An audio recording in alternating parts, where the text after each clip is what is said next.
ناصر حسین شاہ صاحب، تمہید میری کچھ لمبی ہو گئی، وجہ آپ کو سمجھ آ گئی ہوگی۔ صرف کراچی نہیں، پورا پاکستان جو ہے وہ سوگ میں ڈوبا ہوا ہے۔ تو یہ جو جوڈیشل کمیشن بنانے کا مطالبہ کیا گیا ہے، کیا یہ بہت صحیح مطالبہ نہیں ہے؟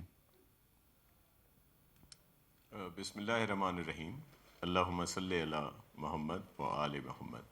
دیکھیں، جوڈیشل کمیشن کے لیے بھی ہم تیار ہیں، لیکن اس سے پہلے بزنس کمیونٹی نے کہا کہ فرینزک اس کی انکوائری ہونی چاہیے، تو اس کے لیے سی ایم صاحب نے یہ آرڈر کیے ہیں۔ بہت ہی افسوسناک واقعہ، اور جو جانے گئی ہیں ان کے لواحقین کے دکھ میں برابر کے شریک ہیں، جن کے مالی نقصان ہوا ان کے ساتھ بھی ہیں، اور ان کا ازالہ بھی انشاءاللہ کریں گے۔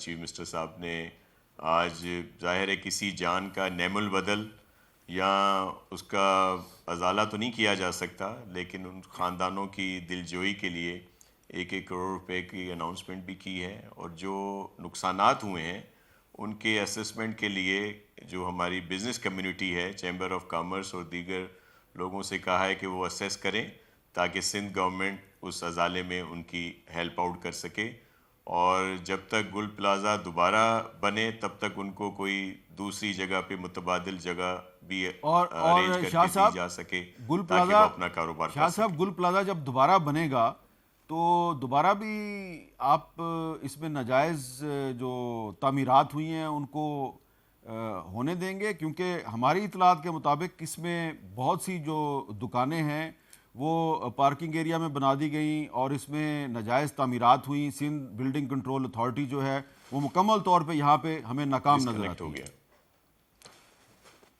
جی بالکل، آپ صحیح کہہ رہے ہیں، آپ کی جو انفارمیشن ہے وہ صحیح ہے کہ وہاں پہ جو پہلے دکانیں تھیں وہ کم تھیں، پھر بیسمنٹ میں اور دیگر جگہوں پہ اپروول دی گئی کچھ 2003 میں۔ تو یہ بالکل ایک حقیقت ہے، اور اس کی وجہ سے ہی کوئی ایکشن نہیں لیا جا سکا، کیونکہ ان کو ان ریگولرٹیز کو قانونی طور پر ریگولر کر دیا گیا تھا۔ میر صاحب، آپ کی وہ کال ڈسکنیکٹ ہو گئی ہے، تو میں چلیں صرف ٹھیک ہے، آپ کو آپ رسپانس کر جتنی دیر دیا میں ہم کال ٹھیک کرتے ہیں آپ کی اتنی دیر کوشچن میں کا۔ بلال دوبارہ احمد انہیں کہیں کیانی ذرا صاحب ملوا لیں۔ یہ بتائیں کہ یہ جو کرپشن کی آگ ہے، ظاہری بات ہے آپ وزیر ہیں، آپ تو نہیں مانیں گے، اس نے صرف کراچی کے ایک پلازا کو تو اپنی لپیٹ میں نہیں لیا ہوا۔ اس قسم کی آگ لگنے کے واقعات پنڈی میں بھی ہوتے ہیں، پشاور میں بھی ہوتے ہیں، لاہور میں بھی، اور بھی پاکستان کے شہروں میں ہوتے ہیں۔ تو یہ جو ناجائز تعمیرات ہیں، یہ خواہ ایک پلازے کی صورت میں ہوں، تو آپ کو نہیں لگتا کہ ان ناجائز تعمیرات سے جو کرپشن کی آگ پیدا ہوتی ہے وہ صرف انسانوں کو نہیں جلاتی، ہمارے ضمیروں کو بھی جلا دیتی ہے؟ جی بسم اللہ الرحمن الرحیم۔ میر صاحب بہت شکریہ جی اپنے شو میں دعوت دینے کا۔ سب سے پہلے تو جی میرے خیال سے جتنا افسوس ہی کیا جائے کم ہے، مطلب کہ آئی تھنک، اور یہ الفاظ اس لیے کہنے ضروری ہیں یہ کہ ہمیں گریوٹی جو اس واقعے کی ہے، دیکھیے 26 شہادتیں ہیں، 73 لوگ زخمی ہیں، 1200 کاروبار سامان کے ساتھ لاپتہ بھی 70 کے قریب ہیں۔ 70 کے قریب لاپتہ لوگ ہیں، اور اس کے علاوہ جو روزگار اس کے نتیجے میں جو وہاں پہ متاثر اور ختم ہوئی ہے وہ ایک علیحدہ ہے۔ تو دیکھیے یہ it's a huge tragedy, it's a national tragedy, اس کو ایک قومی سانحہ ہے، اس سے پہلے کہ ہم اور بات کریں۔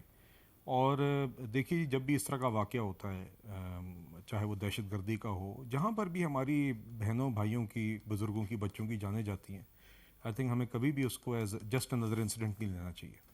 تو دیکھیے 26 جانیں جہاں پر گئی ہوں اور آگے ابھی 70 لوگ لاپتہ ہوں، میری گزارش ہے، پیپلز پارٹی ہمارے الائز بھی ہیں، کہ جو چیف منسٹر صاحب کی اپنی بات جنہوں نے کی وہ اپنی جگہ ٹھیک ہے، مگر میرے خیال سے 26 لوگ جہاں شہید ہوں اور 70 لاپتہ ہوں اور ان کا فیٹ ابھی ہمیں پتہ چلنا ہے، وہاں پہ رسپانسبلٹی تو فکس ہونی چاہیے۔ دیکھیے جی یہ میرے خیال سے ایسا معاملہ نہیں ہے، بالکل تعین ہونا چاہیے کہ کس سٹیج پہ کس نے کیا اپروول دیا، کہاں پر غیر قانونی اجازتیں دی گئیں، کہاں پر لوگوں نے چند روپے کمانے کے لیے یہ جانیں داؤں پر لگائیں، اور ایک ایک بندے کا میرے خیال سے تو جی رسپانسبلٹی فکس بھی ہونی چاہیے، اور اس کو کیفر کردار تک پہنچانا چاہیے، اور اس کے اندر جس حد تک سندھ حکومت کو جانا پڑتا ہے وہ میرے نزدیک جانا چاہیے۔ اور میرے خیال سے آگے یقیناً جو انہوں نے بات کی کہ آگے آئندہ اس طرح کے واقعات جب ہوں، اور اللہ کرے نہ ہوں، مگر ایک رسپانس ٹائم، اس دفعہ اگر کوئی رسپانس ٹائم میں کوئی بہتری کی گنجائش تھی، دیگر چیزیں، سارے پہلو سامنے آنے چاہیے. It's a big tragedy. دوسری بات جو میر صاحب آپ نے کی بڑی اہم ہے. دیکھیے آپ نے کہا کہ میں تو یہ بات نہیں مانوں گا. میں کیوں نہیں مانوں گا جی؟ میرے خیال سے ہماری ذمہ داری ہے روزانہ اس طرح کے مافیاز اور گروز کے سامنے کھڑا ہونا ہے. اور بدقسمتی ہے کہ حقیقت ہے کہ ہمارے سسٹم کے اندر میں کسی ایک حکومت کی بات نہیں کروں گا، نظام کے اندر جگہ جگہ یہ کینسر ہے. یہ کینسر جی، اگر میں آپ سے میں اپنے حلقے میں سیاست کرتا ہوں جی، اور وہاں پہ لوگ ایشوز لے کے آتے ہیں. آپ جانتے ہیں میر صاحب، آپ ایک جرنلسٹ ہیں، آپ سارے سیاستدانوں کو جانتے ہیں، ہر کسی کو اپنی جگہ پہ چیزیں نظر آ رہی ہوتی ہیں. اس کی درستی کرنا، اس میں نشاندہی کرنا غلط لوگوں کی، ان کو اس میں سے راٹ میں سے نکالنا، یہ ہم سب کی ذمہ داری ہے. تو یہ آپ کی بات حقیقت ہے. چاہے میں کہوں گا کہ کسی پارکنگ لاٹ کا ٹھیکہ ہو، چاہے صوبائی یا وفاقی حکومتوں کے دیگر معاملات ہوں، جگہ جگہ یہ کینسر موجود ہے. اور ہم سب کو مل کے اس کے خلاف لڑنا بھی ہے، نشاندہی بھی کرنی ہے، اور دو ٹوک طریقے سے کرنا. ہم سب کو مل کے، شہرام ترقی صاحب، ہم سب کو مل کے اس کرپشن کے کینسر، اس کرپشن کی آگ کے خلاف لڑنا ہے. لیکن فی الحال تو ایسا نہیں لگتا کہ آپ مل کر کرپشن کے خلاف لڑیں گے. آپ تو ایک دوسرے پہ کرپشن کے الزامات لگاتے ہیں. شکریہ حامد میر صاحب. جس طرح بلال کیانی صاحب اور شاہ صاحب نے کہا، اور آپ نے، انتہائی افسوسناک واقعہ ہے.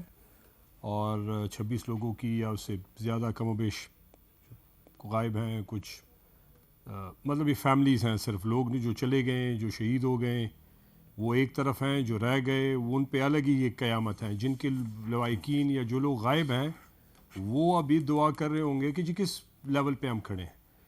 جہاں تک اس واقعے کی بات ہے، دیکھیں آپ نے نمبر، پہلے میں اس پہ تھوڑی سی بات کر لوں. تقریباً آپ نے کوئی جو 250، 12، 11، 24 آپ نے ڈیتھس بتائیں کہ مختلف ایونٹس میں ہوئیں. یہ کوئی تقریباً 297 ڈیتھس ہو گئی. یہ اگر آپ اس کو پلس کریں، اب کہیں بھی معظم معاشرے کسی بھی دنیا میں ایک بندے کی جان ضائع ہو جائے، پورا ملک کھڑا ہو جاتا ہے. یہ واحد دنیا کا ملک ہے جہاں پہ اتنے لوگوں کی جانیں ضائع ہوتی ہیں اور بزنس ایز یوزول چل رہا ہوتا ہے. کراچی میں اگر شاہ صاحب کی حکومت ہے، ان کی میرے خیال سے کوئی 4ویں بار حکومت ہے، کتنی بار ہے. اور کراچی میں اس سے پہلے مجھے یاد ہے بلدیہ ٹاؤن میں ایک فیکٹری میں آگ لگی تھی جس میں لوگ زندہ جل گئے تھے. اس طرح کے اور ایونٹس ہوئے. اور کراچی کا سب سے بڑا شہر ہے. تو ادھر ہم نے کیا سیکھا؟ اگر ہم 4 حکومتیں کرنے کے بعد بھی ہم کہہ رہے ہیں کہ جب ہم سیکھیں گے، تو میرے خیال سے بہت بڑا کوشچن مارک ہے. یہ مطلب اس کو آپ الفاظ میں آپ کچھ کہیں نہیں، اس کو بیان ہی نہیں کر سکتے، کیونکہ انسانی زندگیوں کا تعلق ہے. جہاں تک آپ کہتے ہیں کہ مل کے بات کرنے کی بات، دیکھیں سب سے پہلے ہم پولیٹیشینز یا بلال کیانی صاحب، شاہ صاحب، یا ہمارے جتنے بھی پولیٹیکل لوگ ہیں اور ان کی جو اراکی ہے، ہمیں اپنے معاملات کو اپنے آپ سے ہم شروع کریں نا. آپ کہیں مل کے بات کریں. ہمارا سب سے پہلا کوشچن آتا ہے، وہ کہیں اور بات چلی جائے گی. ہم کہتے ہیں ہمارا مینڈیٹ پہ پورا ڈاکہ ڈالا گیا. تو اگر کرپشن کی بات شروع کریں گے تو سب سے پہلے بنیاد جہاں پہ ہے، کیونکہ اگر ایک سلسلہ چلے گا، فری اینڈ فیئر چلے گا، الیکشن پہ لوگ آئیں گے اور ان کو لوگ منتخب کریں گے. اگر میں ڈیلیور نہیں کروں گا تو کیانی صاحب، بلال کیانی صاحب کی حکومت آئے گی. یہ ڈیلیور نہیں کریں گے تو شاہ صاحب کی حکومت آئے گی. وہ نہیں کریں گے تو کوئی اور آئے گا. تو یہ فلٹر ہر 4-5 سال بعد جب لوگ ریجیکٹ کرنا شروع کریں گے نا، تو آٹومیٹیکلی لوگوں کے معاملات، ہم جیسے لوگوں کے معاملات، یہ جو ہے یہ احتساب کی طرف، یہ جو ہر 5 سال بعد ہوتا ہے، وہ فری اینڈ فیئر ہو جائے گا اور اس میں ملک کھڑا ہو جائے گا. تو پھر مل بیٹھنے کی بات جو ہے تھوڑی آسان ہو جائے گی. ایک یہ. دوسری بات یہ ہے کہ اس کو ڈیفینڈ ہی نہیں کرنا چاہیے. جو آپ نے بات کی کہ یہ جو چل رہا ہے، اور یہ پورے پاکستان میں، اس میں کوئی شک نہیں ہے. کراچی میں کیونکہ سٹی بڑی ہے، ان کی 3ری، 4تھی، 5ویں حکومت ہے، وہاں پہ ایونٹس اس طرح زیادہ ہوئے ہیں. تو میرے خیال سے ان کو زیادہ لرننگ ہونی چاہیے اور ان کو زیادہ ادھر پہ توجہ دینی چاہیے، کیونکہ 4 کروڑ لوگوں کا میرے خیال سے وہ شہر ہے. تو وہاں پہ اگر اس طرح کا ہوگا تو آپ کو مطلب وہاں پہ لوگوں کے کاروبار گئے، زندگیاں گئیں لوگوں کا. ایک اور پاکستان کا کیا امیج جاتا ہے اوور آل، کہ مطلب لوگ یہاں پہ مرتے ہیں، جانور یہ چکن وکن مر جائیں، ان کی شاید کوئی لوگ ان کا ریئیکشن آئے. یہ واحد ملک ہے جہاں پہ انسان مرتے ہیں مختلف ایونٹس میں، مختلف چیزوں. ڈی چوک میں لوگ مرے، کیا ہوا؟ کوئی یہ روٹین کی بات ہے جو کہ افسوسناک ہے.